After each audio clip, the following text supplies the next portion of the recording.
I suppose I want to try and refuel if I can. To the ship. Oh, okay. Alright, refuel, medpack, there we go. Out again. Actually, let's actually head to the Ash Twin in the ship again.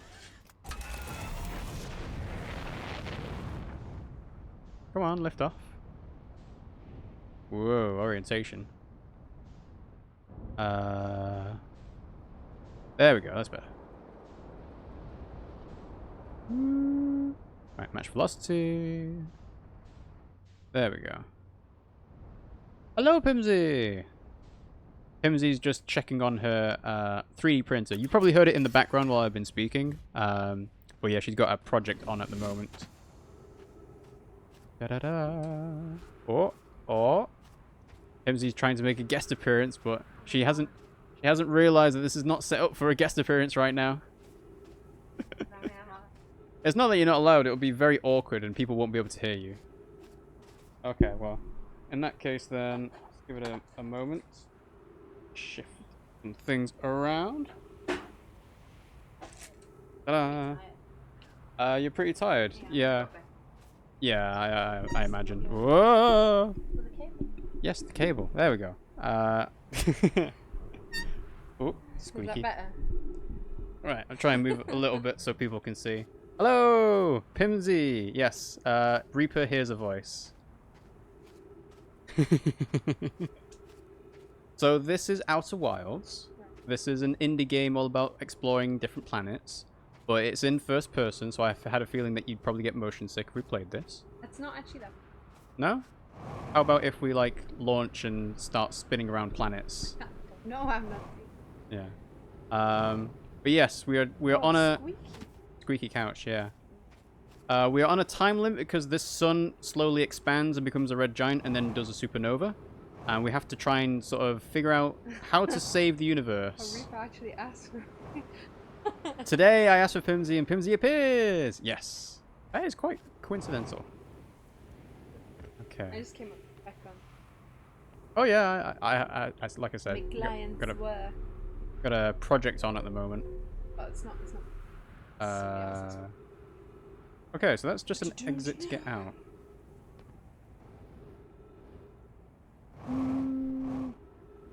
So I'm not entirely sure what the point of this gravity well is, considering it just goes up there. Yeah, this doesn't look good enough. Oh, it's the realism that gets you. Right. Because, like, The Last of Us Part 2 isn't first person, but it is very realistic compared to this, which is much more cartoonish. It's the real, like, because then my brain's like, oh, there's something real going there. Yeah. And you're not moving. Why are you not moving when your sight is moving? Sort of fucks my brain over. Mm-hmm.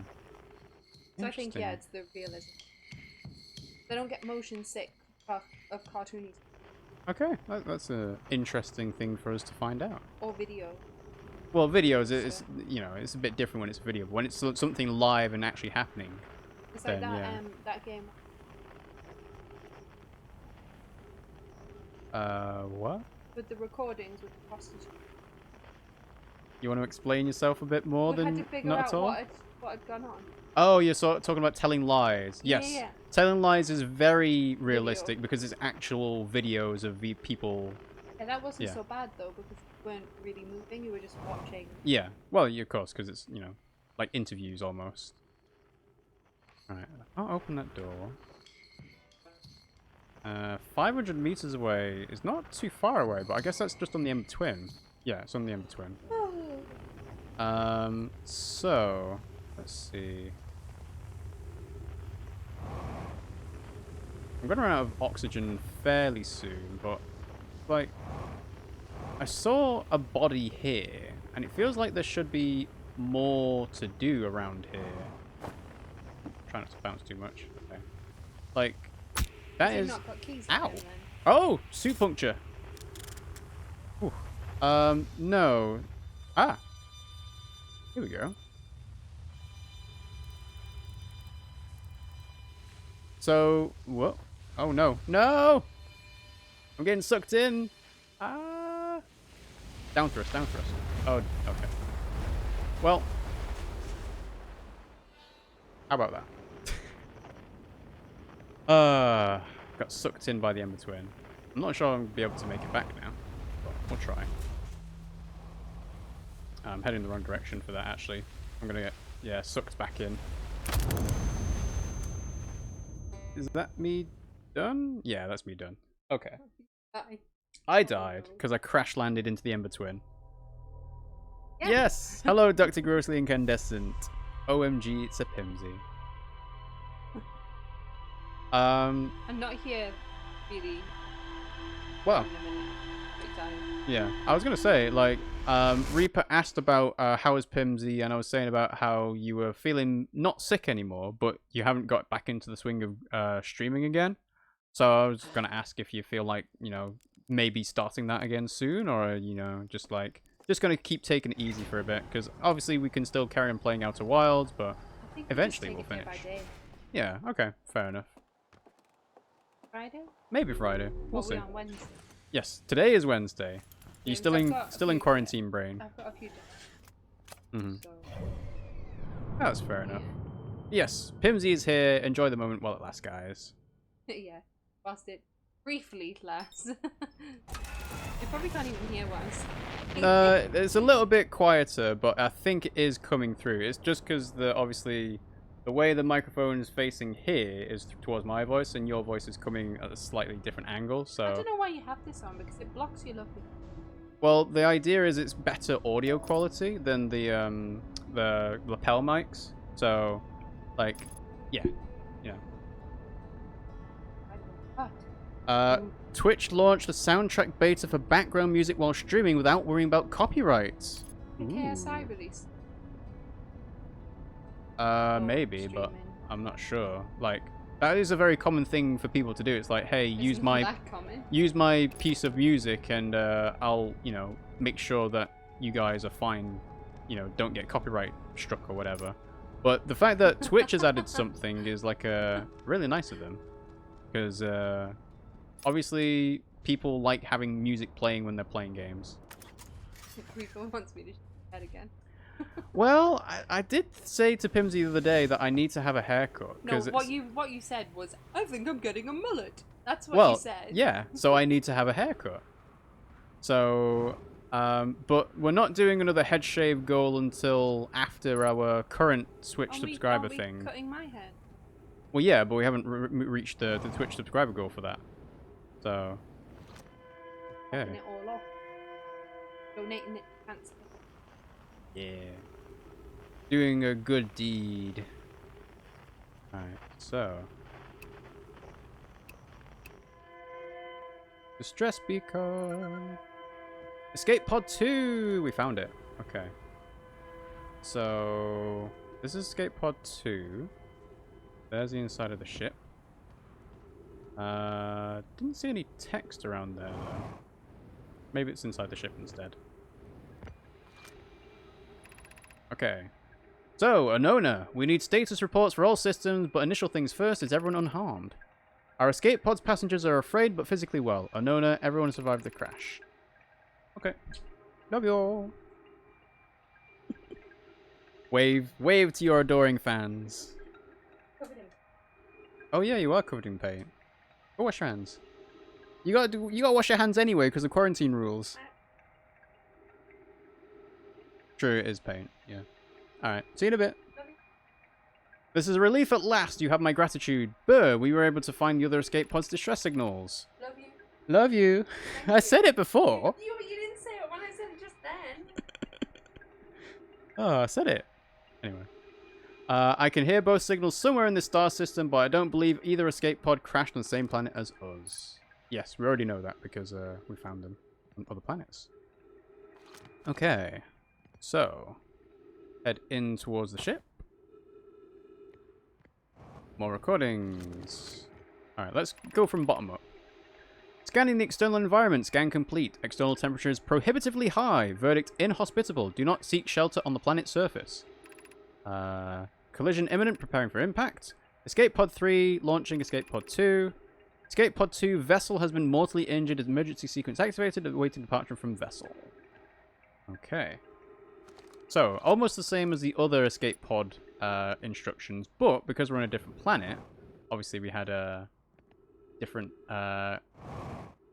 assessment of the living conditions. Keep heading down. Got another thing here. The heat from the star system's sun is more bearable below the surface. When our escape pod punctured this planet's surface, it broke into what scans show as a cave system with much cooler air. I would recommend we seek a site down there to build a long-term shelter. I know, but these passages are a maze. Even with this danger, they are still our best chance for survival. We'll form teams and descend into the caves to look for a shelter site. We can mark our findings on the walls to avoid becoming irreversibly lost. Be cautious, everyone. And be aware of the sand as you search. It appears to be rising gradually. So they didn't put this in themselves. Interesting. Well, guys, now that I saw Pimmsy, it's time for me to relax watching a TV series and relax in bed for a little bit. Bye, everyone. Bye, Reaper. Thanks for tuning in. We'll see you again soon. So, we are in the midst of a maze. So, this is the emergency escape hatch, obviously, because it's off the ship. Keep moving, friends. There is nothing of interest at the end of this passage but rocks. And while those rocks are interesting, they can wait until a less urgent time. I mean, if it's a dead end, and there's interesting rocks, why not? Oh, they're not that interesting. Okay. Well, it's a good thing they actually wrote that down to say, hey, by the way, this one's a dead end. What about this one? Do not follow this tunnel to the end. Coleus and I will examine the horror that lies at its terminus later, provided we live through this. Now I'm curious. What is at the end of this?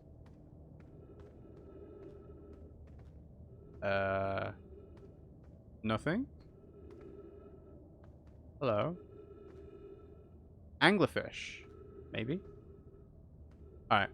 I am going to have a look. It may cost me my life, but I want to do it. Yes, that is an anglerfish. Well, there's text there as well. Oh, is it dead? Why would the light still be on if it's dead? Yeah, that's definitely a skull. Okay, but there is another entrance into that area, so... Okay. We can find another way around. So, avoid the cactus. What's in this one? We have found an enormous cavern at the end of this passage that appears promising. I believe we could construct long-term shelter there. The cavern Melore found is a wise choice for shelter. Could one of you mark directions for the others to follow? This is the start of the path to the shelter site. I've left directions to guide you there. Of note, we must hurry as the pathway there is filling with sand. Do not allow yourself to be buried by sand and make sure no one is lost. Okay. Oh yeah, there's literally the sand coming in now. Okay. So let's make this jump first. I want to see what this says. What does it say? Of note, this passage leads to breathable air. Refill your supply tank there. We cannot tell how far deep these tunnels may wind, but do not linger as the area is exposed to the heat of this alien sun. Right, I do need more oxygen, actually, so it is worth us coming down here. Ooh, hello. Refill your air supply tank and return quickly. How hot can it be? That's pretty hot, actually. Yeah, let's get out of here. So, yeah, you can even feel the heat. Cool. Reminds me of, I forget which film it is, but there's a film where they have to run away from the sun. Because if they don't run away from the sun, then they'll, you know, burn up and die. I think it's one of the Chronicles of Riddick films. I forget which one. Ooh. Yeah, I forget which one. Although that is probably a fairly common trope of, you know, on a hot planet. Oh, wow.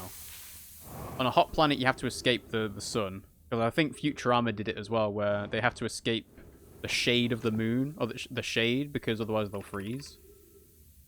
The path to the shelter site is somewhat convoluted, so follow the instructions ahead closely.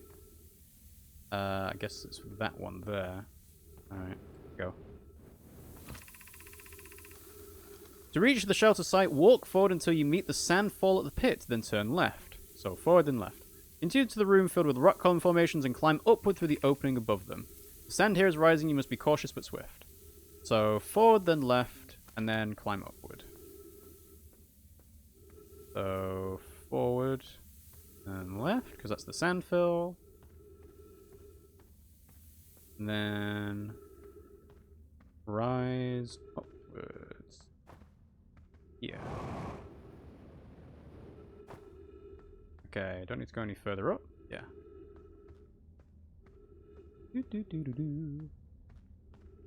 I am kind of curious about the other directions, like the dead ends, but I think it's safe to go here now.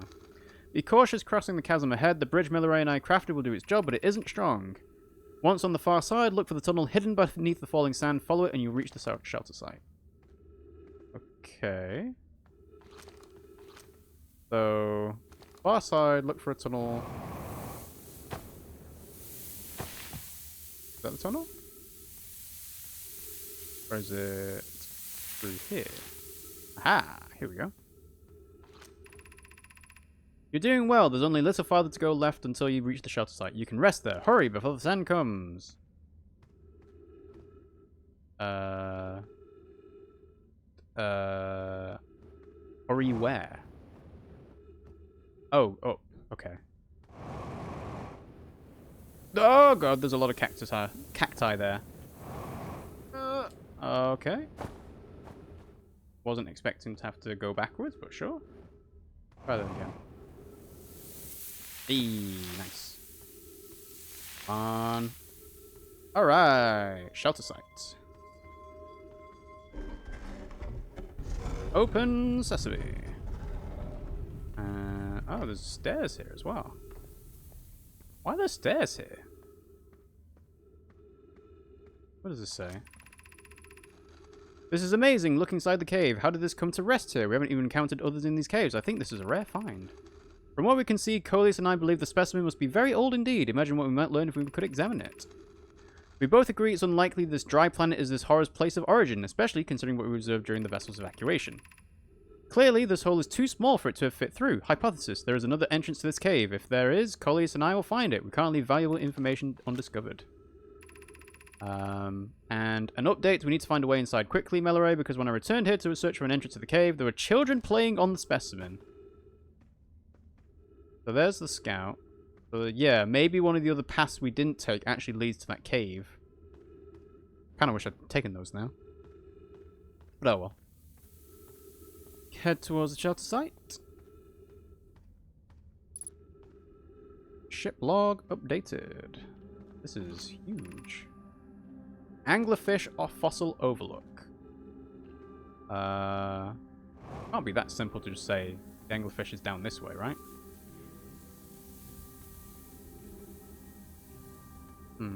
Okay.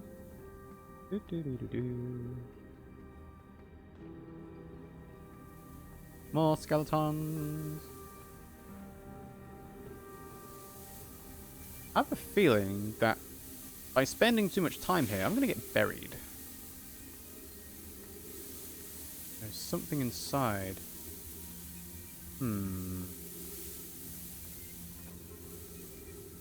Don't suppose there's actually a way to get into those, is there? Oh. Okay. Well, I don't have a lot of fuel and oxygen, so I'm going to have to carry on exploring this shelter site a bit more. See if I can't, like, refuel anywhere. What is that? Oh. You look like a... Thingamabob. Nomai thing. One of the heads that I looked at in the Nomai mines. Okay. Let's go this way. Actually... yeah, let's cross over. 3 minutes of oxygen remaining. Oxygen refilled. Good. Okay, so... Anglerfish Overlook District. Stepping Stone District. Eye Energy Lab Trailhead. Eye Shrine District. Alright, let's go one. What does that do? Oh, it's the lights. Okay. We'll just turn all the lights on.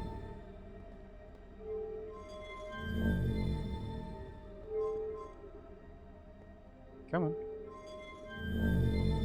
There we go. Good. Alright, now we can see. Should we build the sun station to power the Ash Twin project? Are there any other ways to generate this level of power? I understand this proposal is unsettling, but the sun station must be built if we hope to complete the Ash Twin project. Theoretically, yes. Practically, no. I can't imagine discovering them in our lifetimes. I almost can't comprehend this as being suggested seriously. The purpose of the sun station goes against every standard we hold ourselves to and everything we believe in as a species. Unsurprisingly, Adair, I disagree. We're pushing a possible new technology further than ever before. That, in my experience, is the defining characteristic of our species. If we fail, and the probability of this is not insignificant, we will without question destroy ourselves, our life here, and the rest of the star system. I wish to protect these species.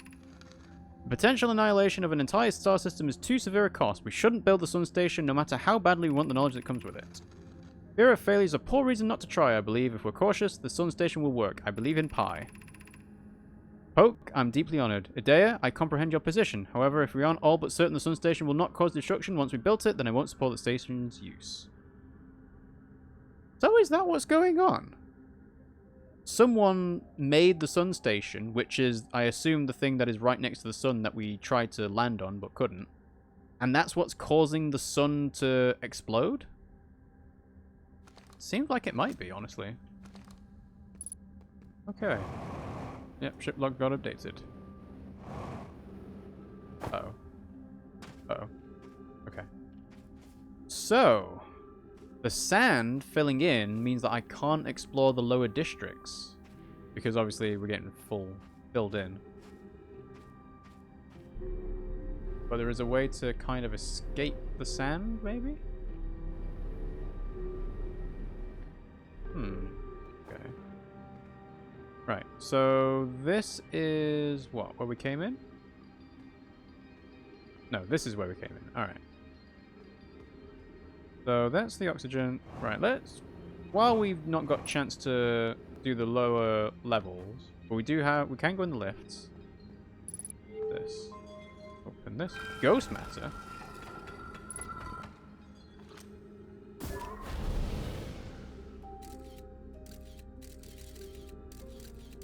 So that's all ghost matter.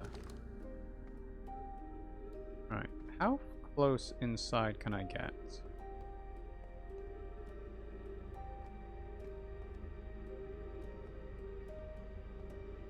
How close is there? Okay. So it's right on the corner there. Alright, let's go above. And go left. We might be able to head down at a later point. Okay.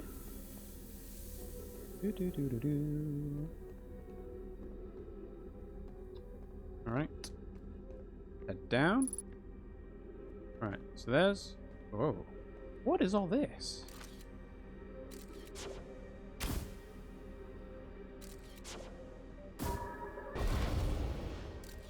Yeah, there's just ghost matter all over here.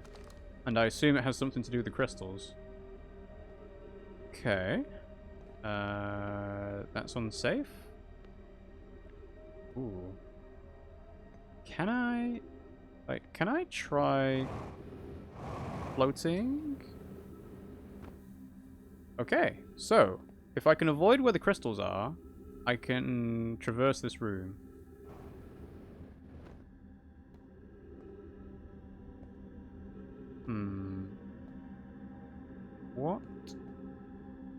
What happened here? That's where we came. Aha, there's the... Okay. So we need to head over here. Okay, let's not try and puncture our suit too much. Okay. Be welcomed in this place. The shrine is a space to reflect on what brought us to the star system, the signal from the eye. We observed the eye signal in our travels and followed it here to find its source. What we know is this. The source of the signal, which we have chosen to call the eye of the universe, is older than the universe itself. The rest we have yet to learn. Enter and open your mind to its possibilities. The eye of the universe. Experience tranquility. If the eye called to us, why won't it reveal itself? Why is it so difficult to locate it? Did something happen to it? Did the signal stop? Does the eye no longer desire to be found? Perhaps this isn't the eye's choice. The eye may not be able to communicate with us or more than it already has. Makes sense. Is the eye natural or artificial? Maybe someone built it. The eye is older than the universe itself. How could something exist before its creator? It could be naturally occurring, though this doesn't answer how the eye could be as old as it is. Did the eye deliberately call out to us by sending the signal, or did we hear the signal by coincidence? We could be seeing meaning where there is none. Suppose the signal was produced incidentally. Does that mean the eye is any less important, though? Perhaps the eye wanted to be found. Could it be sentient? Maybe it chose us. Does the eye desire something from us? Could it need us in some way? Maybe it doesn't have to be us. Okay. Hello? Saw something in the window. Huh. A shrine to the eye of the universe. Well, this is all very interesting, but I don't know how I'm going to get out of here now. Unless I just go back the way I came. No, because I went up through a gravity well.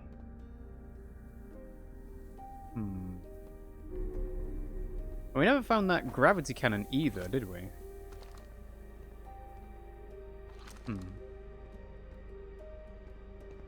Okay. This does seem fairly important. Like, this is almost like a, you know, religious place for them. They said it was a shrine. Oh, there we go. Here we are. Try and get out here. Oh, there's too much sand. Probably spent too long. Oh well. Follow the path. Gravity cannon! Gravity cannon! Go, go, go, go, go, go, go, go, go, go.